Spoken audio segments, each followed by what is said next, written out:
আপনি কি মনে করেন জল জীবন? আমি তো বেশ মনে করি। কারণ জল খেলে শরীরে যেমন অনেক উপকার আছে, সেরকম জল ছাড়া আমরা বেশিক্ষণ বাঁচতেও পারবো না, এটাও সত্যি। তবে এটাও কিন্তু ঠিক, বেশি জল খেলে কিডনি খারাপ হয়। বেশি জল আমাদের প্রাণহানিও ঘটাতে পারে। ধরুন আপনি পুকুরের মাঝখানে পড়ে গেলেন, অনেকটা জল, সাঁতার জানেন না, বাঁচার কি কোনো উপায় আছে? আমার তো মনে হয় সেরকম ভাবেই ভিডিও কল খুব ভালো একটা জিনিস।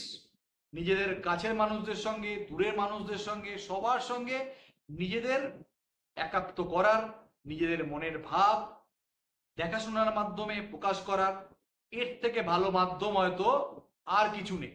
কিন্তু এই ভিডিও কলই কিন্তু অনেকের জীবনে শনি হয়ে তার আবির্ভাব করছে, সর্বশান্ত করে দিচ্ছে এই ভিডিও কল।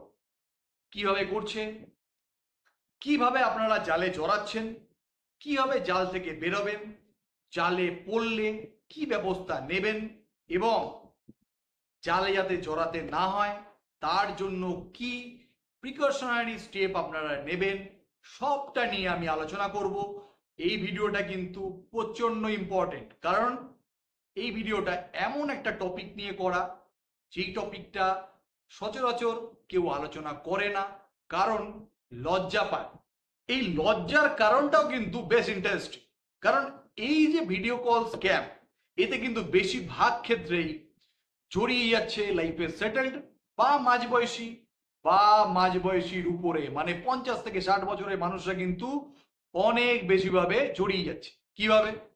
কারণ আজকাল সবারই ইনস্টাগ্রাম, ফেসবুক, ইউটিউব, বিভিন্ন সোশ্যাল মিডিয়া প্ল্যাটফর্মে একটা অ্যাকাউন্ট থাকছে, এবং সেই অ্যাকাউন্ট থেকে ভালো ভালো পছন্দ মতো ভিডিওতে সে কমেন্টস করছে।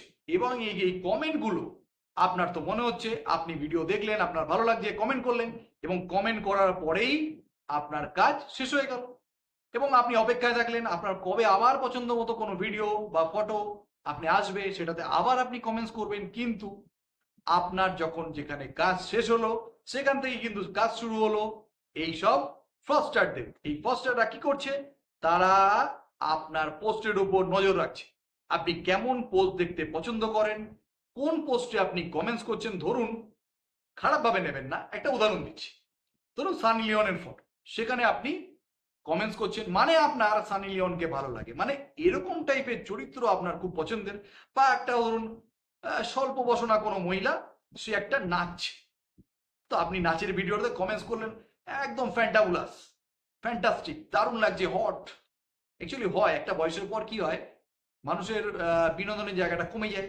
বাড়িতে সেই অফিস, সেই বাচ্চা কাচ্চা, ক্যাচর ম্যাচর পড়াশোনা, স্টাডি, বউ তার বাচ্চাকে নিয়ে ব্যস্ত, বা আপনি আপনার ক্লায়েন্টের চাপ, বা আপনার বিজনেসের অনেক হেডেক, এত কিছু থেকে মুক্তি পাওয়ার রাস্তা একটাই, সেটা হলো বিনোদন। সেই বিনোদনটা আপনার কাছে কখনো গান, কখনো নাচ, কখনো ফটো, অনেক সময় অনেক কিছু। তো এই অনেক কিছুর মধ্যে আপনি করে বসেন এই ছোটখাটো একটা ভুল, যে আপনি কমেন্টস করুন।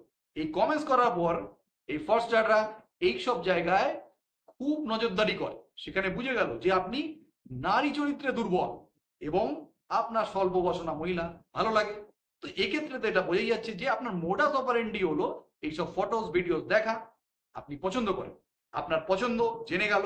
এবার জেনে যাওয়ার পর কি হলো, আপনার এই যে ফ্রেন্ড লিস্ট, তার একটা তারা ফটো তুলে নিল, মানে স্ক্রিনশট নিয়ে নিল, এবং স্ক্রিনশট নিয়ে নেওয়ার পরে আপনাকে ফ্রেন্ড রিকোয়েস্ট পাঠালো, এবং যেই ফ্রেন্ড রিকোয়েস্টটা আসলো সেটাও কিন্তু সুন্দর একজন মহিলার ডিপি রাখা, এবং আরো কয়েকটা ফটো বিশ্বাসযোগ্যতা আনার জন্য, মানে প্রোফাইলটাকে অরিজিনাল করার জন্য আরো কয়েকটা ফটো সেখানে অ্যাড করা আছে। তো আপনি কি হলো, আপনি আনন্দ পেলেন যে বাহ, আমাকে একটা সুন্দর মহিলা তো মেসেজ পাঠালো, আমাকে সুন্দর মহিলা আমাকে ফ্রেন্ড রিকোয়েস্ট পাঠালো। আপনি আনন্দে আবেগপ্লুত হয়ে ফ্রেন্ড রিকোয়েস্ট একসেপ্ট করলেন। তারপর কি হলো, লুকিয়ে চুরিয়ে কথাবার্তা শুরু করলেন, মানে ওর নজর থেকে কথাবার্তা শুরু করলেন, কেমন আছো, কোথায় বাড়ি, এই বাড়ি ওই বাড়ি, মানে যেটা হয় গুড মর্নিং, গুড ইভিনিং। তো এরা কিন্তু এই গুড ইভিনিং, গুড মর্নিং এর বেড়া জালে আটকে থাকে। এরা কি করে, ডাইরেক্ট কথায় চলে আসে, যে কথা বলে তারপরেই বলে যে আপনার ফোন নাম্বারটা আপনি শেয়ার করবেন। অনেক সময় আপনি শেয়ার করেন, বা তার আগেও অনেক সময় কি হয়, আপনাকে ভিডিও কল করা হয় ও প্রান্ত থেকে, তো আপনি কি হয়, আপনি তো আরো খুশি। এই খুশিতে আপনি কি করেন, ভিডিও কলটাকে একসেপ্ট করেন এবং দেখেন একটা সুন্দর মহিলা আপনার সঙ্গে কথা বলছে, আপনি তো আরো আনন্দ পান। বা মেঘ না চাইতে বৃষ্টি, তো এই আনন্দে আপনি আপনার যেই নিজস্ব যে সংযম সেটাকে খুইয়ে ফেলেন। অনেক সময় দেখা যায় আপনি বলবেন লিগ্যাল চ্যানেল কেন এসব ভালগার কথাবার্তা বলছি, কিন্তু এটা কিন্তু ফ্যাক্ট, এটা কিন্তু ফ্যাক্ট, এটাকে আপনি অস্বীকার করতে পারেন না। কারণ এই যে সেক্স র্যাকেট, এটা কিন্তু আজকালকার দিনে আমাদের সর্বশান্ত করছে। আপনি কি করেন তখন, ভিডিও কলটাকে একসেপ্ট করেন, বা কখনো হয়তো প্রথম সময় যেটা হয় ভয়েস কল করে, ভয়েস কল করে গলাটা এত সুন্দর আপনার লাগে, আপনি গলায় আপনি নিজেকে কন্ট্রোল করতে পারেন, মনে হয় যে চোখে দেখি। তো ও প্রান্ত থেকে অনেক সময় ভিডিও কল আসে, আপনি একসেপ্ট করে নেন এবং একসেপ্ট করার পরে মহিলাটা হেসে হেসে আপনার সঙ্গে কথা বলে, তারপর থেকে দেখা যায় সেই মহিলাটা নিজের ড্রেস খুলছে, তখন তো মনে আরো পুলক যায়, ঠিক তো? এই পুলকিত হয়ে আপনি দেখতে থাকেন, তারপর হঠাৎ করে কি হয়, ফোন কলটা কেটে যায়।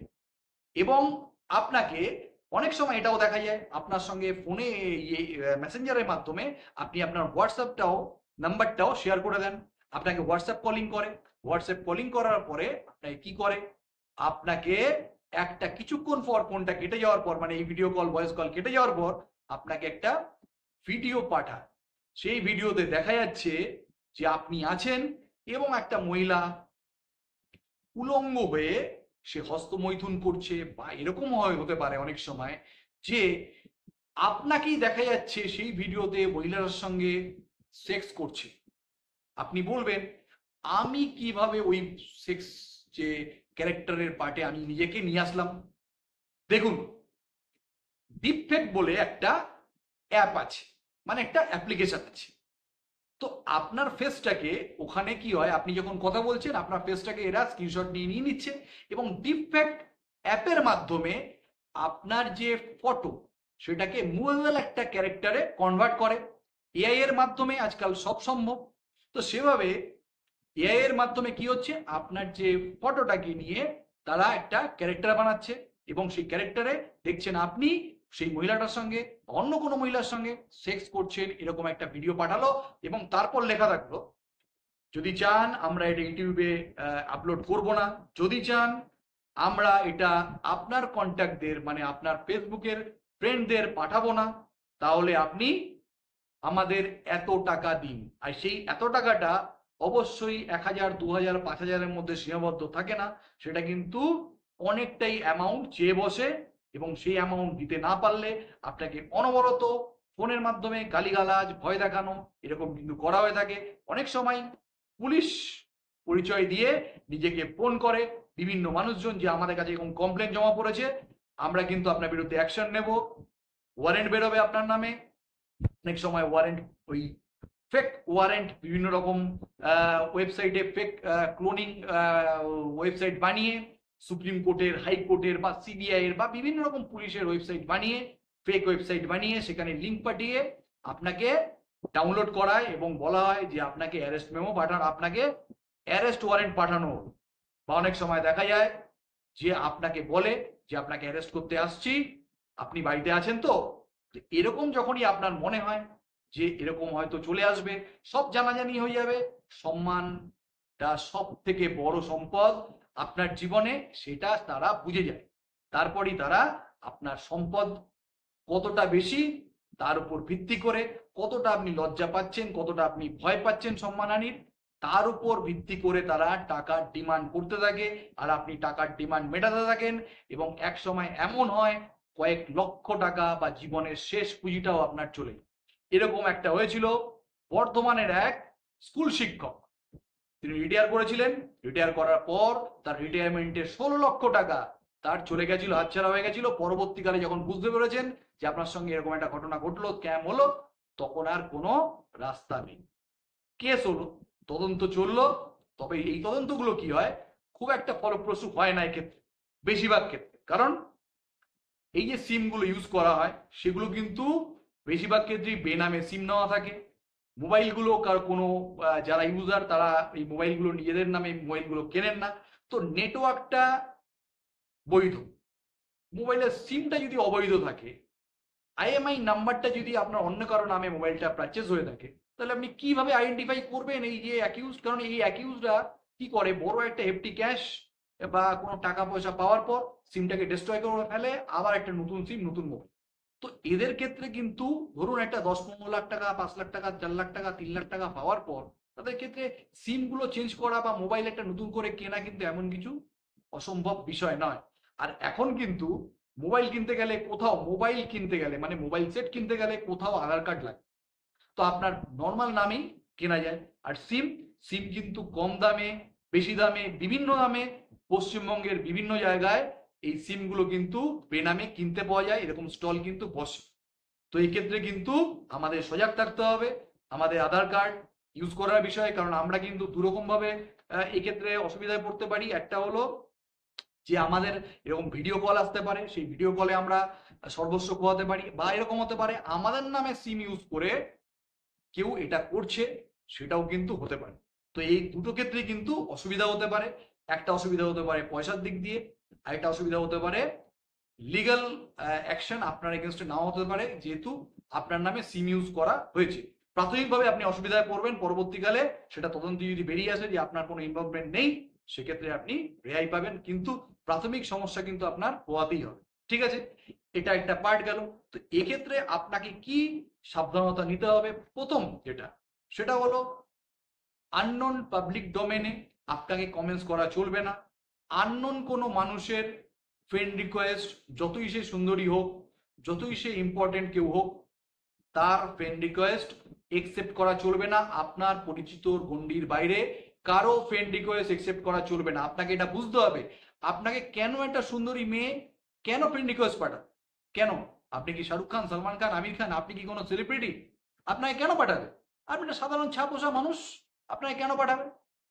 কেনর এই উত্তর নেই। কারণ এই প্রশ্নগুলো আপনি নিজেকে করুন যে কেন আমাকে ফ্রেন্ড রিকোয়েস্ট পাঠাবে, আর কেনই বা একটা মানুষ, মহিলা, সুন্দরী, তার পার্সোনালিটি আছে, সে কেন আমার সঙ্গে কথাবার্তা শুরু করবে, বা কেনই সে প্রথম কথা হয়ে শুরু করাতে সে আমার সঙ্গে ভয়েস কল বা ভিডিও কলে আসবে, কেনই বা ভিডিও কল করবে এবং সে জামা কাপড় খুলবে আমার সাথে? এতই কি আহ, মূল্যহীন হয়ে গেছে আমাদের ভারতীয় নারীরা? আমার তো মনে হয় না। কারণ আমাদের ভারতীয় নারীরা এখনো তাদের আত্মমর্যাদা পূর্ণ আচরণই করে। তো এটা আমার বিশ্বাস। তো এটা কখনো সম্ভব না। তো এটা কিন্তু আপনাদের খানিকক্ষণের প্লেজার আপনাদের পক্ষে কিন্তু বড় অশান্তির জায়গা কিন্তু তৈরি করে দিতে পারে, যদি আপনারা সচেতন না হন। আর আমি বলবো, কখনোই এই ভিডিও কল আপনারা অ্যাকসেপ্ট করবেন না, ভয়েস কল অ্যাকসেপ্ট করবেন না। যদি কখনো কথা হয়ে থাকে সেখানেই স্টপ করুন, ব্লক করে দিন। আর আরেকটা ব্যাপার, কখনোই আপনাদের যে প্রোফাইলটা আছে, প্রোফাইলটাকে পাবলিক রাখবেন। সবসময় লক করে রাখুন, যাতে আপনার কন্ট্যাক্টের লোকরাই আপনার ফ্রেন্ড লিস্টটা দেখতে পারে এবং প্রোফাইলটাকে সার্চ করতে পারে। আর ফ্রেন্ড লিস্টকে সবসময় আপনারা লক করে হাইড করে রাখুন, কারণ আপনার ফ্রেন্ড লিস্ট কখনোই পাবলিক রাখা উচিত না। কারণ কি, ওরা কি করছে, ওরা পুরো স্ক্রিন লিস্ট, এই ফ্রেন্ড লিস্টটাকে আপনার নিয়ে নিচ্ছে, লিঙ্ক নিয়ে নিচ্ছে ফ্রেন্ডের প্রোফাইলের, পার্সোনাল প্রোফাইলের, বা ফ্রেন্ড লিস্টটাকে স্ক্রিনশট নিয়ে নিচ্ছে। ভবিষ্যতে কি করছে, আপনি যখন টাকা দিতে পারছেন না তখন একে ওকে পাঠাচ্ছে। কম ক্ষেত্রে হচ্ছে, বেশিরভাগ ক্ষেত্রেই আপনাকে চাপ দিচ্ছে। আপনি যদি সারেন্ডার করে দেন ভালো, আর না হলে ওরা কিন্তু এই ভয়গুলো দেখাচ্ছে। তবে ভয় পাবেন না, কারণ মানুষজন আজকাল সবাই এই ব্যাপারে সচেতন বা জানে যে এরকম ডিপফেক বা নানা রকম বিভিন্ন অ্যাপের মাধ্যমে মানুষের মুখ নিয়ে এগুলো করা যায়। তো এগুলো ব্যাপারে কখনোই ভয় পাবেন না, তবে সচেতন হতে হবে। আর আপনাদের যখনই এরকম ঘটনা ঘটবে, আপনাদের নিয়ারেস্ট পুলিশ স্টেশনে বা সাইবার ক্রাইম পিএস প্রত্যেক ডিস্ট্রিক্টে আছে, তো সেখানে গিয়ে অভিযোগ জানাতে হবে পার্টিকুলার যে প্রোফাইল আছে তার এগেনস্টে। এই পদ্ধতিগুলো যদি না আপনারা নিজেদের লাইফে মেনটেন করেন, তাহলে কিন্তু অসুবিধায় পড়তে হবে। এক্ষেত্রে কিন্তু আপনাদের যেমন ফেস লস হবে, সেরকম সেরকম মানিটারি লসও কিন্তু হবে। আর এই মানিটারি লসটা কিন্তু অনেকটাই কিন্তু তারা আপনাদের উপর চার্জ করছে। এটা কিন্তু খুবই ভয়। এক্ষেত্রে আপনারা কখনো কোনো পাবলিক ডোমেনে কমেন্টস করবেন না, লাইক করবেন না, যতই সে ভালো লাগুক। 1 নাম্বার। আর 2 নাম্বার হলো, আপনারা এটা ভাববেন না যে আমাদের তো কেউ দেখছে না, কমেন্টস করে বেরিয়ে গেলাম না। আপনাদের উপর সব সময় নজর রাখছে এরা।